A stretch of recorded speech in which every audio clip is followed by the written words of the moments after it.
I did not lose my marriage to betrayal. I lost it to silence. To a habit so small it felt harmless. To the choice of saying nothing, one ordinary evening at a time. If you are over 45, if you have kids who communicate with you in short texts, and if dinner has turned into a quiet exchange of plates and receipts, stay with me. By the end of this story, you will know the one mistake that slowly unravels love. And I will ask you to take one small action tonight. It might save something you think is already gone. I was 59 when the boxes showed up. Nothing dramatic. Brown tape. My name is in black marker. She did not slam doors. She did not scream. She packed quietly. We had been living like courteous roommates. No fights. No fire. Just weather. I used to think love was a feeling that visited us.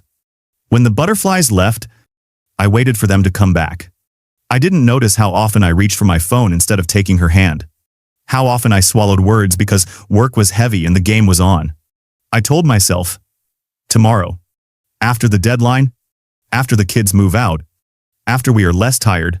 The truth is simple. Neglect is not an event. It is a rhythm. It is paying the bill without meeting the eyes across the table. It is bringing dessert home, but eating it in front of a screen. It is thinking, I should tell her that story from the office, and then leave the room. It is postponing tenderness until the day demands no energy. That day never comes. When the last box left the living room, the house was not empty. It was full of conversations that never happened. I sat in the quiet and realized that silence is not neutral. It takes sides. It always sides with distance. I wish I could tell you I woke up the next morning transformed. I did not.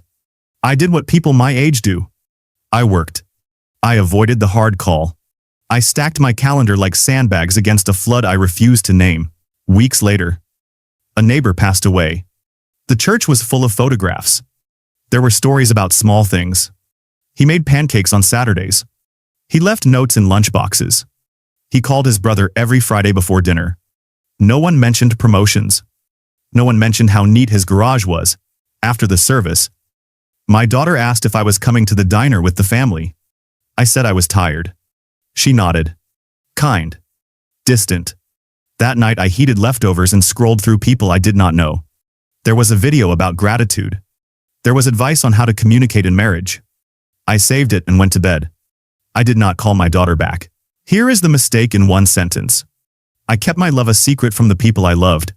I assumed they knew. I assumed they could read my mind the way I read my own history. I assumed having good intentions was the same as making good memories. If this sounds like your life, do not turn away. You do not need a grand gesture. You need a decision. Stay with me until the end. Then do one small thing. Send a message with no agenda. 2 sentences. I was thinking about you. I am grateful for you. That is where we start. I lost a marriage. I am not interested in losing anything else. I am 62 now. I am learning to be loud about the quiet things. I am learning that love is not a feeling I wait for. It is a thing I do. If you are still here, take a breath. Place your phone screen down. Look at the person in the room with you. If you are alone, picture the person you miss. We are going to talk about the nights that made the boxes appear. Then we will talk about how to live differently. Starting tonight. The first sign was small. She stopped asking me about my day. I told myself it meant she trusted me to handle it. In truth, that she had learned there was nothing new to hear. I worked in an office that loved meetings. We planned. We revised. We circled back. At 5:30, I would sit in traffic with a paper cup of coffee and a head full of other people's problems. By the time I reached our street, my patience had been spent on things that did not love me back. Inside, the house made ordinary sounds. Dishwasher. Television. The dog's nails are on the hardwood. We had a tradition of eating at the counter. Plates side by side. News murmuring. We were professionals at parallel. When the check came at restaurants, I reached for it automatically. She thanked me automatically. We were very polite. Our son moved to Denver. Our daughter taught 2nd grade in the city and learned to speak in voice notes. I told myself this was how families worked now. Everyone busy. Everyone fine. When my daughter sent a photo from her classroom, I tapped a heart and promised to call on Sunday. Sundays arrived heavy with chores. I answered emails and convinced myself that work was how I loved them. Provide. Protect. Postpone. One night, we went out for an anniversary dinner. The hostess wished us many more years and led us to a table with candles in little glass cups. I noticed the way the light made her ring shine. I told myself to say something kind. The waiter appeared. We ordered. The conversation found the weather and stayed there. On the drive home, she rested her head against the window. We passed the grocery store where we used to go late at night when the kids were small. Back then, the aisles were a playground. We split the list and met in the cereal section to compare treasures we did not need. I almost said, "Do you remember?" But the light turned green. And there was a song on the radio we both halfway liked. In therapy, years later, I learned a sentence that could have saved that night. Speak the obvious. Say what is true right now. I could have said, "I am nervous, and I do not know how to talk to you." I could have said, "I miss us." Instead, I kept score. How many times had I asked the first question? How many times had she turned back to her screen? Neglect is not laziness. It is arithmetic. It adds up day by day. At work, a colleague named Mark kept a picture of his wife taped to his monitor. He talked about her in a way that made the room softer. During lunch, he would step outside and call her for 10 minutes. He said if he did not, the day ran ahead and he became a stranger to his own life. I told him that was sweet. I told myself I was too busy. The second sign was the way we used silence as a bandage. When something hurts, we let the day cover it. A joke, a chore, a show. Nothing to see here. Our friends complimented us on never fighting. We smiled and took credit for a peace we did not earn. On a Saturday, in late fall, we drove to a farmer's market. I carried a bag of apples and tried to think of a question that did not feel like an interrogation. We stopped at a stall with pies. She touched the edge of a box and said her mother used to bake. There it was. An open door. I nodded and said the price looked good. We walked away with a pie neither of us wanted. That evening, our son called from the mountains to say the snow had come early. He sounded happy and far. I told him to send pictures. He said he would. He did not. I told myself I did not need them. I told myself I was fine with distance. The truth is, I was tired of being the first to reach. So I stopped. I waited to be called. I waited to be asked. I waited and built a case in my head. If they wanted to, they would. I made this sentence into a shield. It kept me safe from disappointment. It kept me alone. When the holidays arrived, we hosted dinner. People filled the house with stories. Siblings laughed in the kitchen. Neighbors crowded around the island. I carved the turkey and watched my wife from across the room. She was bright with everyone else. With me, she was careful. After dessert, we stacked plates and moved like a well-rehearsed team. No mistakes. No touch. At midnight, the house went quiet. I stood in the doorway of our bedroom and thought of the first apartment we shared. A mattress on the floor. A calendar with a heart around the day rent was due. We were broke and reckless and exhausted and very alive. I wanted to say, "Do you remember the window that would not close?" But she was already asleep. I told myself tomorrow. Then I checked the locks and scrolled through strangers. In the morning at the hospital, I was at my desk reading an email that made my jaw tighten. My phone rang. It was my sister.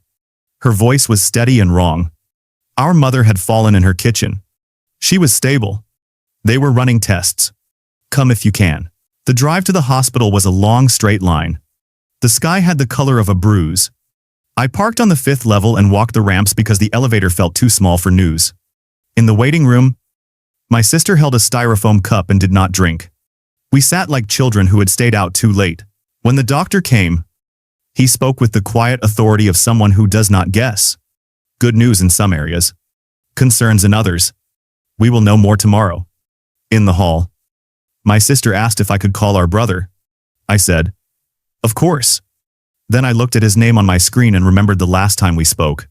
I had corrected him about something unimportant and let the conversation die. We had been exchanging holiday texts for 3 years. He answered on the second ring and kept his voice brave. I told him what we knew. He said he would try to fly out and asked if we needed anything.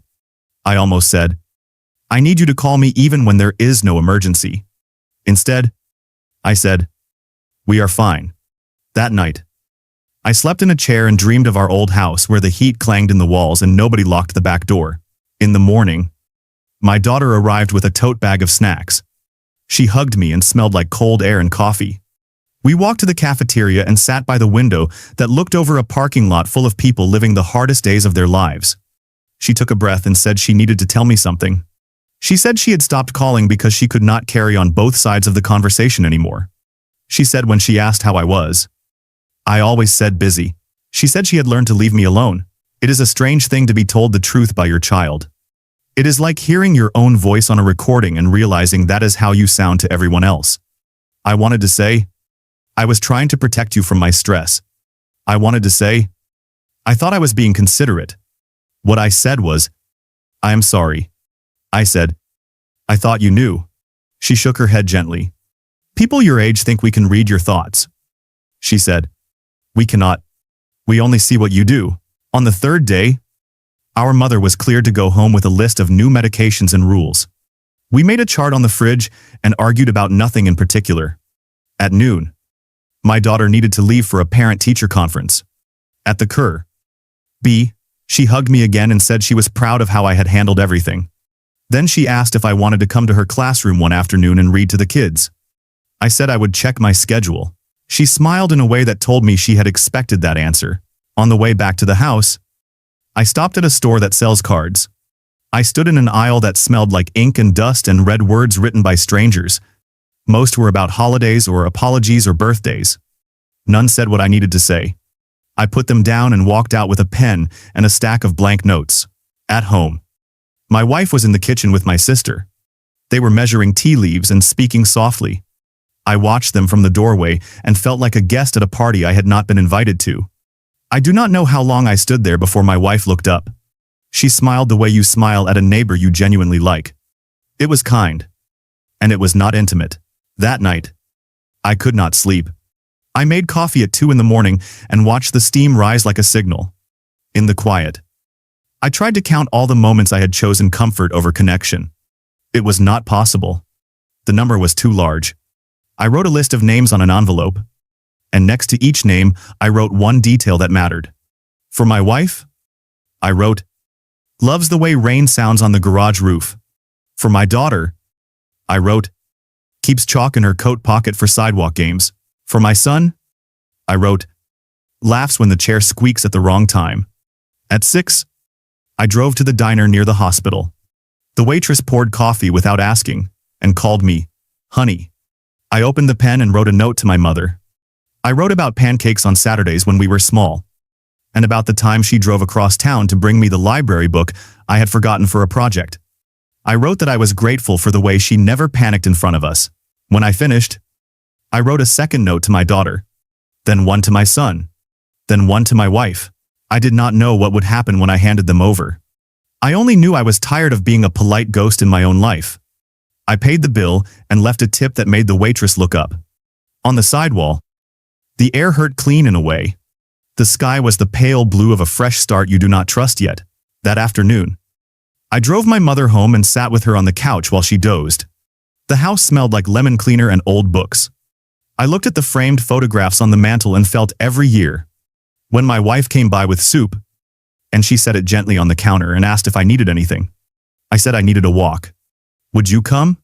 She hesitated and said she had errands. I nodded and said I understood. I did. We were all very busy. The night the neighbor's family held a small memorial in the church hall. I parked a block away and walked under a sky full of cold stars.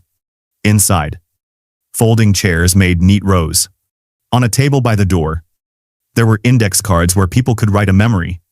I watched a teenage boy write in fierce small letters and slide his card under a candle.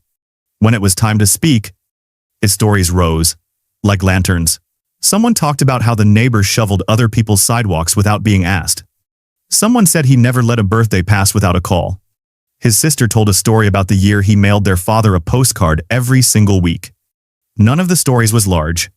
All of them were loud in the way that matters. After, I drove aimlessly until the gas light blinked. At a red light, I looked at the stack of notes on the passenger seat. I had written them. I had not given them away. Because I was scared of the answer. Because once you speak the obvious, you cannot go back to pretending. I turned the car around and went home. The house was quiet. I left my shoes by the door and carried the notes to the kitchen. I put the one for my wife on the counter and stood there long enough to hear the refrigerator start and stop. Then I picked it up and walked down the hall. She was reading in bed with the light on low. I said I had written something and asked if I could read it. She looked at me for a long second and said yes. I read slowly. I told her I had made our life into a schedule where love was penciled in and easy to erase. I told her I had hidden behind competence. I told her I missed our grocery store adventures and the bad coffee and paper cups. And the way she used to sing the wrong words on purpose.